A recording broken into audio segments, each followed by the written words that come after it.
Hi, second graders. Miss Davis here.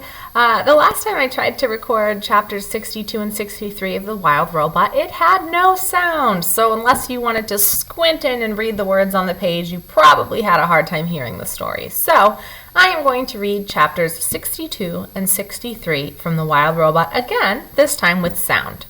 Chapter 62 is titled The Return. It was a quiet afternoon on the pond, but the quiet was gradually being overtaken by sounds not heard around there for many months. The sounds grew louder and louder, and then a flock of geese appeared above the trees. Honk, honk, honk. Most flocks of geese move lazily through the sky and trail off in wobbly lines, but not this one. This flock was fast. It flew in perfect V formation, and it was led by a small, graceful goose. The flock flew once around the pond before gliding down and gently splashing into the water. The geese gathered in a tight group in the middle of the pond. They floated there for a while, softly honking to one another. And then the leader broke away from the others, swam straight towards the nest, waddled into the garden, and fluttered up to his mother's shoulder. "Welcome home, son," said Roz. "It's good to be back, Ma," said Brightbill. Chapter 63 is titled The Journey. After months of separation, Roz and Brightbill, mother and son, were together again, and they had so much catching up to do. They went into the nest, and the robot built a fire. Then the goose gazed into the flames and told the story of his winter. This is what he said. "We spent the whole first day of our migration flying over the ocean. It seemed like the ocean would go on forever, but just when the flock was getting tired, Longneck pointed to some tiny islands on the horizon. We flew down to one of the islands and ate dune grass and rested our wings. After a few days of hopping from island to island, we reached the mainland and continued over fields and forests, and then the snow began to fall. I'd never seen snow before, and at first I thought it was beautiful, but it just kept coming.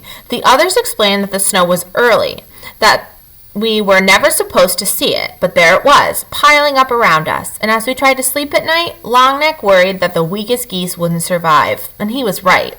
We lost old Widefoot to the very first snowstorm. We tried to fly around the snowy weather, but we got completely lost and the weather became even worse. Lakes and ponds and rivers began freezing over. We couldn't find food or water, so we ate snow, and that only made us colder. We had trouble cleaning ourselves, and our feathers became dirty and heavy.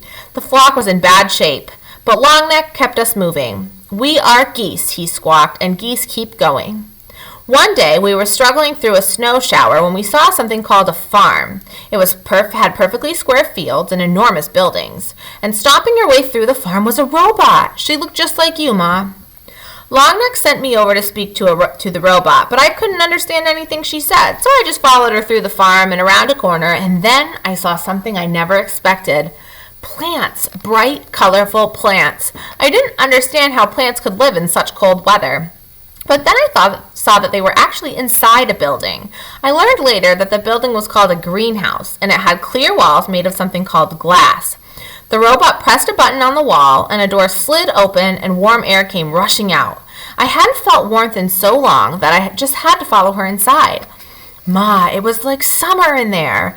The air was warm and sweet and sticky, and there were rows and rows of different plants. The robot didn't pay any attention to me, so I wandered through the greenhouse, nibbling on leaves and drinking from puddles. Then I heard a scratchy voice behind me. "If I were younger, I would have killed you by now." I spun around, and there was an old cat. She walked on stiff legs, and her fur was gray and clumpy. The cat's name was Snooks, and she didn't seem very nice. But then she saw the other geese out in the cold with their faces pressed against the glass, and she told me how to open the door. "You can rest here," said Snooks as the flock hurried, "but stay out of sight. The humans aren't as friendly as me." None of them knew what humans were, but we didn't care. We were just happy to be out of the cold. Loudwing was so happy she cried. The flock drank and ate and bathed and slept and stayed out of the way. Snooks showed us where to leave our droppings so they wouldn't be noticed, and for a few days, the greenhouse was our home. Once or twice a day, the robot would go outside and return with a big bag, but most of the time she stayed inside and quietly worked on the plants.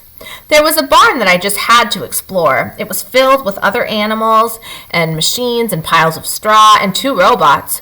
One robot was fixing the broken door when I walked in. She was using a loud spinning tool called a saw. She pushed the saw through a long piece of wood, and dust shot into the air. everything was going smoothly until she suddenly lurched forward and sliced right through 3 of the robot's fingers. But she was fine. A minute later, there was a thwip sound and she popped on a new hand. Then she went right back to using the saw again.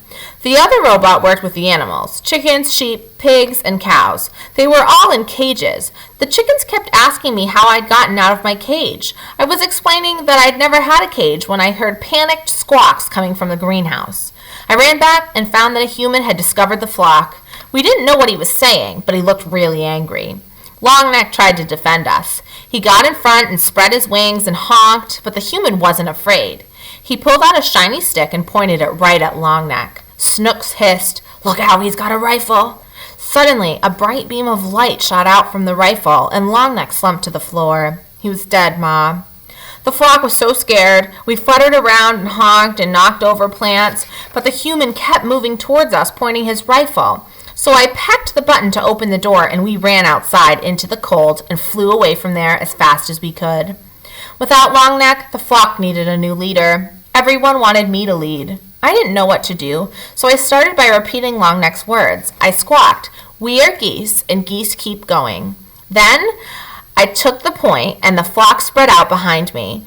The weather had us all turned around, and nobody knew which way to go. So I led us straight south. We saw more robots and humans and buildings, but we didn't stop. We were way off course when we saw the ocean again, but at least it was a little warmer by the water, so I decided to try to follow the coastline for a while. There were more buildings by the coast. Most of them were on land, but some were in the ocean. The ocean buildings were dirty and crumbling and leaning in different directions.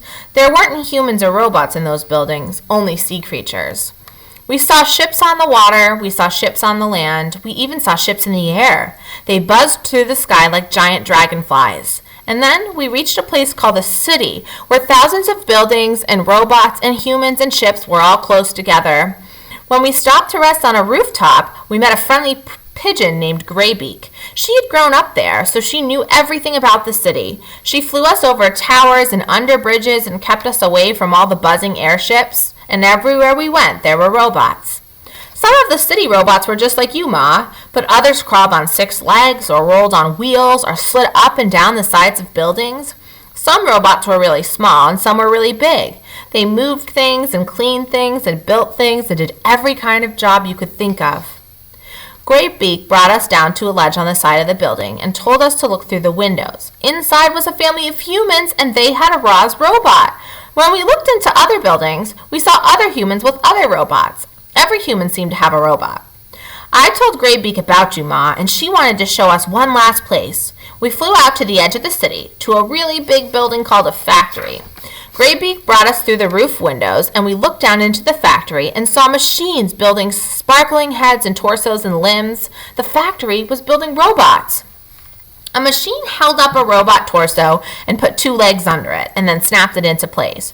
It put feet under the legs and then snapped it into place. It snapped arms into the shoulders and tapped hands into the arms.